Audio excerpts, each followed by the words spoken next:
Ideally, this should never be an issue, but I promise you, if you knit socks very long, eventually something like this will happen. First order of business is to get the weights off the fabric below. The weight we normally knit with causes running to occur very quickly. Now we want the yarn carrier out of the way, but it may not be possible to take it to the nearest side. The cam lifters on the inside where you can't see them can flip over if you go to and fro without everything in hold. So you may have to put the rest of the needles that you can into hold, go on around, and when I did that out of necessity, I dropped a few more stitches. But without the weight on there, they didn't run far, and I can now rescue those and place them on the nearest needle.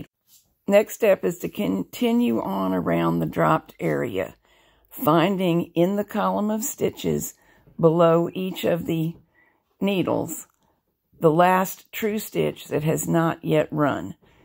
Above the stitches, there will be ladder-like rungs of yarn, and it may be different numbers of yarn rungs above each stitch.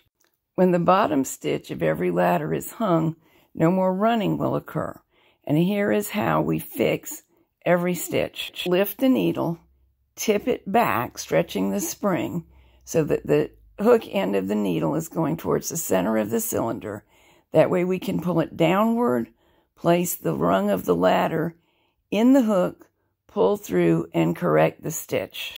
The challenge from this point forward is keeping the rungs organized so that you know that you knit a new stitch onto the bottom rung of that particular ladder first, then the next rung, and then the next rung. You may have to move rungs to and fro and stretch them towards the center of the cylinder to discern where they actually connect to the knitting on either side and get the order correct. Another thing to watch out for is that almost certainly your hand, while correcting dropped stitches and reknitting the ladder, is going to disturb some of the needles nearby.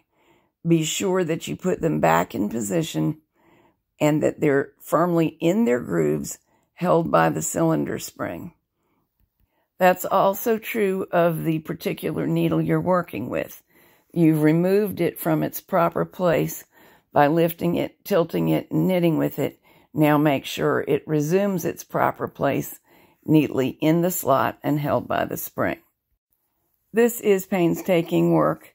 You cannot do it in a hurry and do a good job of it. And if you're not especially tall, it's not easy to get yourself in a position where you can see what you're doing.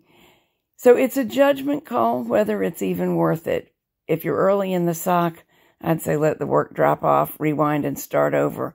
But if you're nearly to the point of finishing a pair of socks, sometimes it is worth doing. And it's also just plain good to know that it's possible to do. Here I'm just about finished. The longest float at the top must be knitted into each of the needles that doesn't include it, and then good as new.